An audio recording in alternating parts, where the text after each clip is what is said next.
Today's investment under the Green Municipal Fund's Local Leadership for Climate Adaptation initiative is about building smarter, safer, stronger communities from coast to coast to coast. Mark Carney and his Liberal ministers have promised to maintain a laser focus on the problems that are confronting Canadians on a daily basis with their ever-increasing severity. So what have they done? Well, they've announced a new climate program, and they've gone off to Germany. Welcome back to the Canadian Shield. My name is Sterling.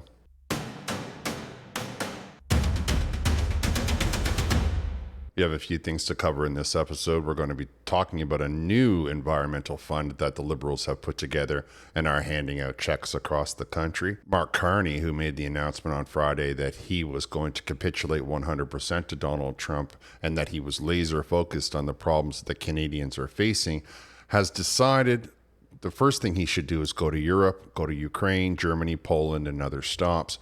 While Scott Moe was worried about the tariffs that are being imposed on Canada by China, and of course Mark Carney sent his secretary, MP de Blois, to represent him. However, before we get into all of that, I would encourage you all to subscribe to the channel. I'm really trying to grow this channel, and I would appreciate any of the support that you want to give me. We're going to open with Julie DeBruze and the Environment Minister's announcement that the Liberals have enacted another fund of $5.2 million, and they're going to be cutting checks to 70 municipalities across the country. That we're announcing today is investing in around $5.2 million in 70 municipalities. Today's investment under the Green Municipal Fund's Local Leadership for Climate Adaptation initiative is about building smarter, safer, stronger communities from coast to coast to coast. The Local Leadership for Climate Adaptation will help communities strengthen resilience by developing climate adaptation plans, creating climate-focused asset management strategies, and conducting community-wide climate risk assessments. Now, if you thought that that sounded like nothing, that there was a whole bunch of words there strung together, which offer no explanation as to what this money is going toward and offers no explanation into oversight or direction of expenditures on this money, I would agree with you completely, because that just sounded to me like the federal government is trying to bypass the provincial government and go directly to the municipality's checkbook in hand in an effort to tie the loyalty of the municipality not to the provincial government, but to the federal government. Now, I would love to have a look at the list of these cities. Something tells me that there's going to be a gap between, Ontario and the border of British Columbia. But I haven't seen it, so I can't say for sure. Now, she was asked, hey, wait a minute, what is this money going to be used for? When I was looking through some of the types of things that have been done in the past, some of it will be in the form of backup generators. Some of it will be in the form of stormwater management. Some of it will be in the form of building dikes. Well, there you have it. Doesn't that clear it up for you? They're going to invest money in stormwater management, which is something even the smallest child in Nova Scotia knows how to do. They're going to invest money in dikes, which is, DIKES. So they're trying to build dams to stop water from, I don't know what. And they're going to invest in diesel backup generators. So that's great that on the one hand, diesel is bad, but on the other hand, we're going to be buying backup generators. Now, don't misunderstand me. I believe we should buy backup generators, no doubt about that. I mean, electricity goes down a lot in Nova Scotia because, the tropical storms that come up. However, the Liberal government should not be encouraging people to be spending diesel, all the while telling the world that they can't stand diesel. No? As you know, Canada is committed to getting to net zero by 2050, and much of that work happens through working through the regulations that we have. For example, the industrial carbon price. Canada has one of the cleanest grids in the world, and that if we have clean electricity, it also helps to attract foreign investment in our country. Just yesterday, I was even talking with people who were saying that they had been talking with people who are looking for the opportunities in Canada. Well, there you have it, right? I mean, the environment minister has decided that Canada is going to achieve net zero by 2050 because of the carbon pricing. At the same time, a friend of hers that she heard from talked to another person who said that they were talking to somebody who was looking at Canada to be, to invest their money in. The thing that is very strange about all of that is they want to charge these companies money, an industrial carbon tax, to do business with the cleanest electricity in the world. So that's not a giant mess of misunderstanding, miscommunication, and completely opaque direction. I mean, there's nothing about that makes any sense. On the one hand, you want to give out diesel generators, but you say diesel is bad. On the other hand, you want to charge companies for doing business in Canada with the cleanest electricity on earth. But a friend of yours told you that a friend of yours was, that a friend of theirs was talking to a guy who said that they might be looking to invest in Canada. And if that were true, let's just give her the benefit of the doubt. If that were true, the first thing they would do is look at the regulatory body of, they would look at the legislation in Canada to say, hey, what's it take to open a business in different parts of the country? And that person would be immediately confronted with the industrial carbon tax, which is a federal piece of legislation. So there's nowhere to avoid it, except, of course, down into the United States of America. Yeah, this is a great expenditure of money. MP de Bruzen wasn't the only Liberal MP at this announcement. And that other Liberal MP, there was another one there, she came forward to the microphone in an effort to clarify what this money is going to actually be used for.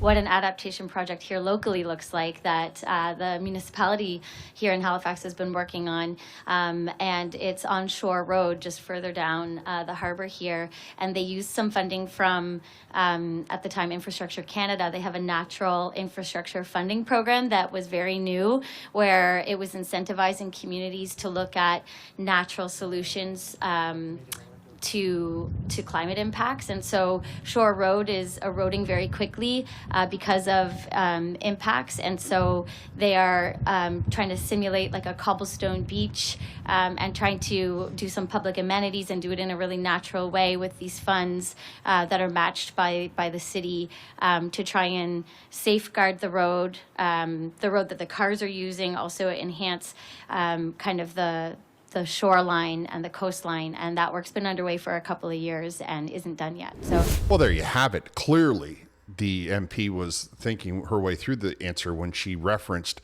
the infrastructure bank as a way for you and I to understand where this money is going.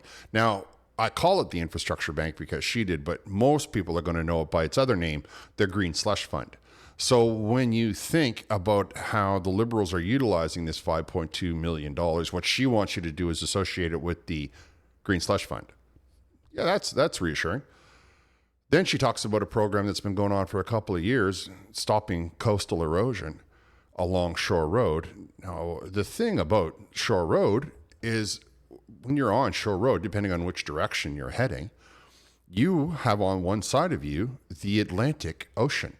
And I don't mean like, oh, isn't this nice? It's a little harbor. No, I mean open ocean, deep water, big waves, these kinds of things, because it's Nova Scotia. So basically, if you're on Shore Road and you turn in one direction to the water, let's say, like just physically look that way, next stop is England. There's nothing in the middle. And we know that water erodes the banks. I mean, there are construction in Greece that goes back, 4,000 years or something, that stops erosion of the coastline. We've been doing this for a long, long time. So I'm not 100% sure how that ties in with global warming or the environment or any of that kind of stuff. Like, I don't see why this is some sort of a crisis. This is something that happens all over the world since society has begun to be, the fundamental beginnings of culture.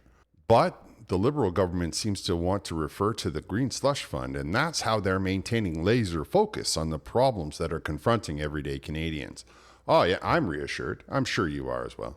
Of course, while we're all distracted by the tariffs with the Americans, everybody forgets the retaliatory tariffs that the Chinese have put on our agricultural sector, some other parts of our sector, but absolutely those impacted farmers in Saskatchewan. And Scott Moe made an announcement about it.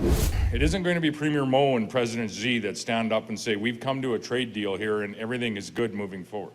It is going to be the Prime Minister of Canada, Prime Minister Carney and President Xi that ultimately are going to speak on behalf of their countries. And it is very much my position as a subnational leader of a province that has a tremendous interest and stake, and I would say a part to play in advancing those discussions and getting this to a place where we can have access not only to the market, our second largest market in China, but ensuring that we are an advocate and doing and saying the right things so that we continue to have access to our largest market which is the United States of America. And so we do need to work together for this, and this would be new for this media gallery, to have me standing in front of them saying that I am hoping for every success for our Liberal Prime Minister in this conversation.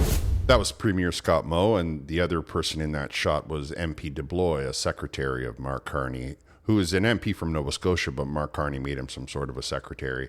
I guess he sent DeBlois to this meeting to give the illusion that he's trying to concentrate on this problem. Of course, Mark Carney is not concentrating on the problem. The problem has been there for months, and just exactly the same as when he bent over to kiss the ring from Donald Trump, he's got to kiss the ring of Xi Jinping of China. Unfortunately, he can't do it in the same way because the Chinese issue is about steel. The Americans don't want that steel coming into our market, and if Carney allows the steel in, he might as well just tell you straight to your face that there's no way in the world Canada's steel industry is ever going to get off the ground, and we are absolutely not going to be in control of making our own electric vehicles. Now, I know you're out there thinking in your mind, I don't care if we ever get an electric vehicle. I don't think that it'll ever take off in Canada, and we simply don't have the infrastructure for it. And I have to concur with you. Even if the infrastructure did exist, the weather doesn't work in our favor. Nonetheless, this is the problem. This is why Mark Carney is turning a blind eye to it. Not only does he have these problems with the Trump versus China or America versus China and the steel and trying to get our own very expensive steel up off the ground, he has a lot of conflict of interest with China. He builds, like his companies, his investments build a lot of solar panels there. Almost, I think 95% of the solar panels in the world are built there. They built a lot of those wings for the wind turbines. So there's a lot of stuff there that's a conflict of interest for Mark Carney. So I guess the smart thing for him to do would be to send an underling who has no experience in international negotiation. I mean, I'm not saying to you that Mark Carney's a good negotiator. I'm just saying to you that when he ran on his ticket, he was talking about how he's Mr. Negotiator Pants, right? So he's Mr. Financial Wizard. MP DeBlois is not that either. So I don't know what sending him to this meeting was other than insulting. Now, you might be asking yourself, you're like, I heard Mark Carney make an announcement about kissing the ring for Donald Trump, giving up 100%, like complete capitulation. I know he was in Ottawa on Friday. So why couldn't he have gone to this meeting with Scott Moe? Why couldn't he have, started talks with the Chinese over this canola issue? Clearly, there's a lot of money coming out of Saskatchewan. Clearly, the agriculture industry is not only important to the country, but it's important to the world. And that must be enough to get the attention of Mr. Carney. So where is he, you might be asking yourself? Well, because of this laser focus, he's decided that the best thing to do is go take another trip to Europe, as one does when their home nation is in such peril. I picked this up from Politico. All links will be in the description. Canada looks to Germany to offset Trump tariff agenda. Prime Minister Mark Carney and senior cabinet ministers will travel to Berlin to talk energy, defense, and critical minerals. There's a broad range of areas from critical minerals to energy and defense and security where we will intensify our discussions with Germany, Carney told reporters on Friday. Further, I got this one from iPolitics. In addition to Germany, Carney to visit Poland, Latvia next week as Canada seeks closer relationship with Europe. And from the desk of Mark Carney, we can see that he's also going to Ukraine to help them celebrate their Independence Day. Now, at time of recording, Mark Carney has also made an announcement about billions of Canadian dollars that are also being spent in Ukraine. I'll do a different video on that. I just felt it was important to show the contradiction between what the Liberals and their bought and paid for corporate media are trying to convince Canadians of with their sound bites and the reality on the ground, that they aren't paying attention to any of the problems that are ripping this country to shreds. I mean, how long do you figure it'll take for Saskatchewan to talk about separation, knowing full well that the federal government has completely cut them loose and is not offering them any support whatsoever for this Chinese situation? Mark Carney has no reason to be going over to Germany. Germany makes some of the most well-known munitions in the world. I mean, there are plenty of people out there who know the names of companies that manufacture those types of things in Germany. So I don't know what we're hoping to accomplish and what is not being manufactured in Germany or in Czech or in Slovakia or any of those countries over there. The Polish probably make their own. The French absolutely make their own. They have no reason to be dealing with Canada because we don't make any. the Americans, what they are getting, what those European countries are getting from the Americans, are made in America by Americans for Americans. So there's no reason for Mark Carney to be going over there, unless, of course, he feels that he needs, just like when he was with Doug Ford, how Doug Ford invited him to like the little cottage up the hill there. Well, Doug Ford sat down with all the premiers in Canada, and Mark Carney was just so desperate to be included that he hung out over there. I mean, I personally have more dignity than that, but that's the way Mark Carney likes to do his business. And I think that this is the same thing. They all have been dealing with Donald Trump. They're all talking with Donald Trump, and Mark Carney is being pushed off to the side, pushed off to the corner. So he's, interested in being noticed. He's desperate to be seen again, and he wants to run around to all these locations. Now, there are some people indicating that it could be that Brookfield and Nokia, and he's taking a whole bunch of ministers with him. So there's some stuff going on there that might be under the covers. But I don't need to look at that to understand that what I'm seeing is fragility. I don't need to see that to understand. I mean, any of these negotiations can be taken care of in 100 ways nowadays. Him needing to go over there, fly his jet to 4 or 5 different European countries, bringing a bunch of his cabinet with him, only screams to me a desperate need to be noticed, a desperate need to be included in the problem solving. Of course, announcing a bunch of munitions for the Ukraine is not solving the problem. Munitions we don't have, dollars we don't have. There are many that think that this is just another slush fund, that we're offering all of this money to Ukraine and we don't know where it's going. We don't know who's looking after it. We don't know what they're doing with it. Now, I'm not trying to cast shade on the Ukrainians. I'm sure they're fighting very hard over there. And I understand that, war makes some strange situations. I am trying to understand why Mark Carney felt that this was the appropriate time to take another trip to Europe, instead of not even once trying to get the situation with the canola under control. I mean, he doesn't have to be dealing with China. He can leave those tariffs where they are if he can just find somebody else to buy the canola, for example. But, of course, he doesn't have that skill set. He doesn't possess the diplomatic creativity to solve this problem. And of course, all he's doing right now, it just seems like he's trying to regain his tarnished reputation at the expense of everyday, ordinary Canadians. That's just my opinion. That's how it looks from where I'm sitting. But you can let me know what you think down in the comments. I'm going to wrap here. Thank you for listening. I'll talk to you next time.